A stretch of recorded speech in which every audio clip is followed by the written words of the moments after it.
الشيطان الرجيم بسم الله الرحمن الرحيم صدر جلسہ ارشد میاں سے اسٹیج میں موجود قومی وطن پارٹی صوبے وائس چیئرمین اور سابقہ منسٹر سابقہ سینیٹر الحاج محمد ہاشم خان سے اسٹیج میں موجود قومی وطن پارٹی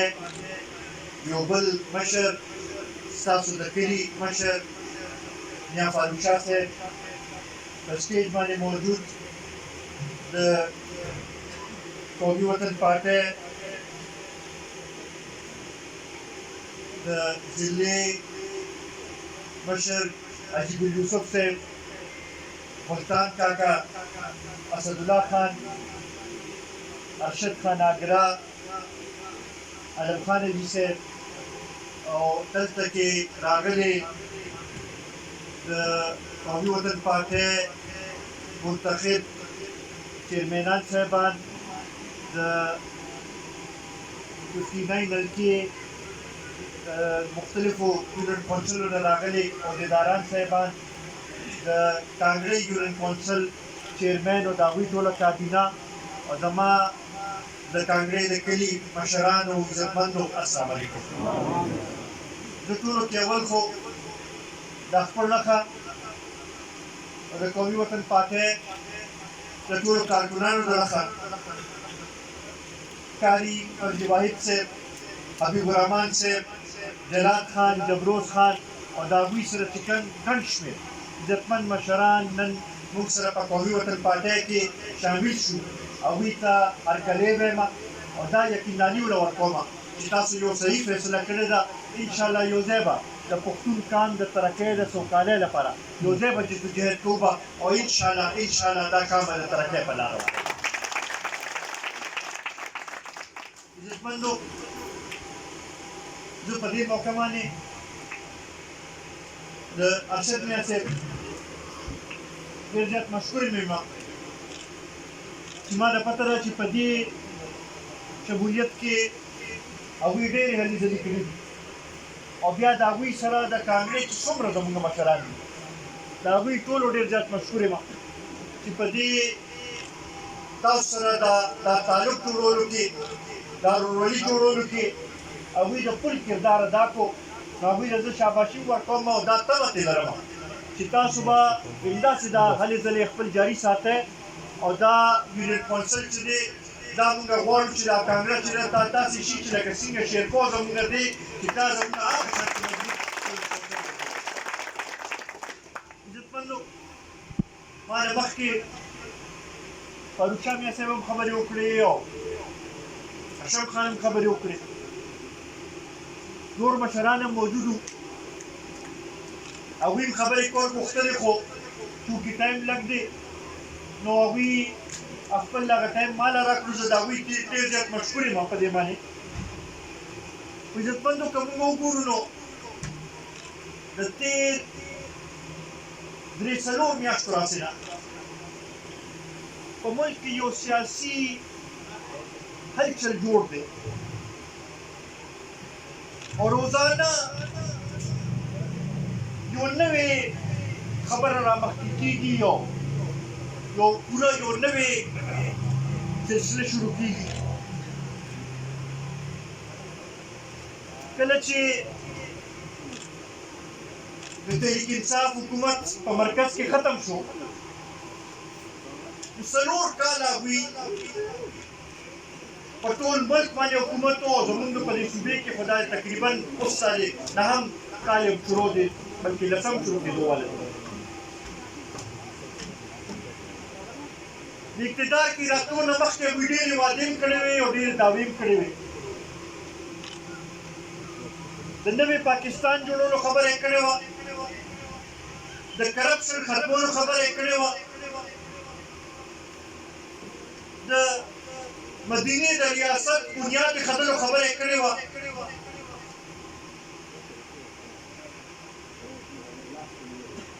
خو چې کله نه حکومت تللی دی نو روزانه نوې نه نوې سکینډل را مخامخ کېږي. که موږ وګورو نو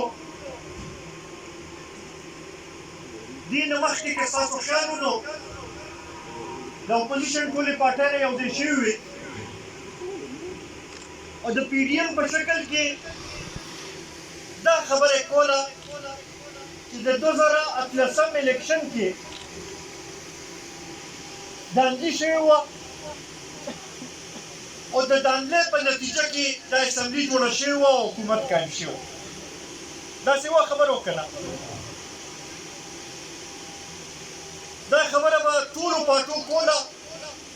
یو تحریک انصاف به نه منله داسې نه و که نه پرون بله ورځ حامد میر له عمران خان انټرویو ورکړې ده د واشنګټن پوسټ یو اخبار دی د امریکې د هغې له انټرویو کړې ده او هغې کې په خپله دا ویلي دي چې 2018 کې داندلي شوې وه په الیکشن کې خو وایي داندلي وایي ما سره شوې وه اوس تاسو په خپله باندې سوچ وکړئ چې یو کس الیکشن وګټي حکومت هم جوړ شي نو داندلي د هغه حق کې شوي نو که د هغه خلاف شوي نو په خپله د دې فیصله تاسو وکړئ بیا یې دا وویل چې بعضې خلکو آزاد امیدواران کامیاب کړل چې ما کمزوري کی او بیا هغه آزاد امیدواران یې راوستل او ما سره یې کېنولو زما حکومت یې جوړ کړو اوس په خپله په دې باندې سوچ وکړئ چې د هغې داندلۍ فایده چا ته رسېدلې وه زه نور څه خو نه کم از کمه زمونږ هغه خبرې خو عمره نه کړل چې داندلي شوې وه دغه نه خو څه انکار نه شي کولی که نه بیا عزتمندو ده به د کرپشن خلاف خبره کوله د یو پارټۍ بنیاد چې د غلطو پیسو باندې ایښودلي شوي نو هغې پارټۍ نه به موږ څه تمه وکړو چې هغوی به د کرپشن خلاف اقدامات وکړي د فارن فنډینګ کیس چې دی چې کوم د بهر نه کومې پیسې راغلې وې چې په هغې کې د امریکې نه د یورپ نه د اسرائیل نه د انډیا نه د هر ملک ته تقریبا پیسې راغلې وې د قادیانیانو نه او د هغې په نتیجه کې دغه الیکشن او دا دوی ټول دغه کړي وو نو آیا د هغې پارټۍ نه موږ دا تمه کولی شو چې هغوی به کرپشن خلاف څه دغه وکړي بیا د توشاخانه کوم ریفرنس چې نن د هغې تاریخ هم په الیکشن کمیشن کې و د هغې چې دغه مخامخ راغې چې د کرونو روپو تحفې د واک ویشتلې او هغه یې ظاهر نه کړې نو د داسې کس ته موږ دا تمه لرلی شو چې هغه په د عمل صحیح طریقې سره وچلوي اوس په خپله نن په الیکشن کمیشن کې چې کوم جواب یې داخل کړی دی وایي چې یاره او دا تحفې خو ما 2018 او 19 کې اخیستې وې خو په 2021-22 کې مې چې دی هغه خپل ریټرن کې وښیلې او دا ما څه غلط کار نه دی کړی وایي ته د دې جواب راکړه چې که دا تحفې تا 2018 او 19 کې اخیستې وې نو د دې اخیستو لپاره هم خو تا ته څه پیسې داخلول د هغې آمدن کم ځای نه راغلی و هغه هم په کرونو روپو کې جوړېږي هغه پیسې تا د کم ځای نه داخل کړې وې او بیا وایي چې ګړی مې خرڅه کړه او په هغې مې روډ جوړ کړو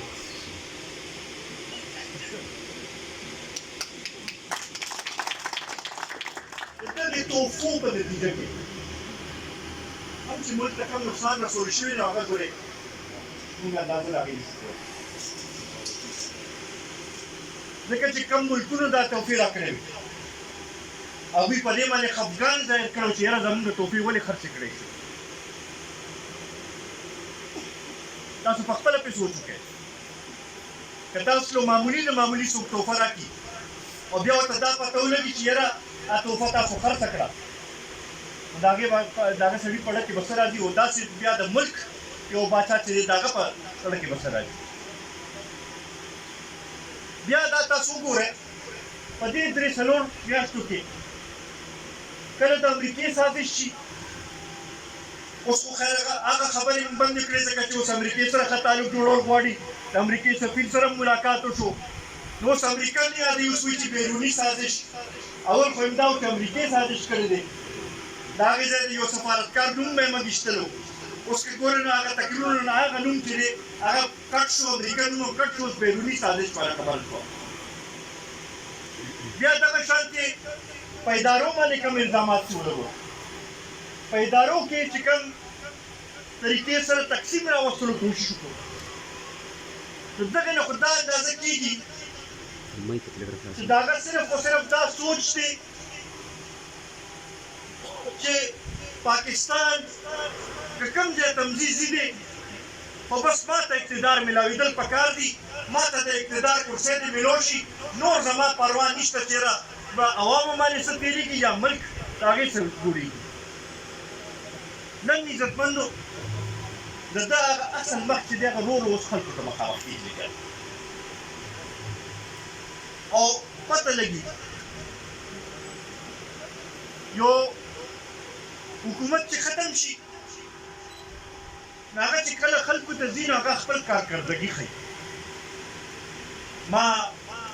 دا ترقي کړې ده ما عوامو له دا سهولت ورکړی دی ما دا ډیم جوړ کړی دی ما دا روډ جوړ کړی دی ما دا ځای کې بجلي کړې ده داسې قسمه منصوبې سره یې دغه کوي د ده که تاسو جلسې وګورئ نو 4 کاله دور اقتدار چې دی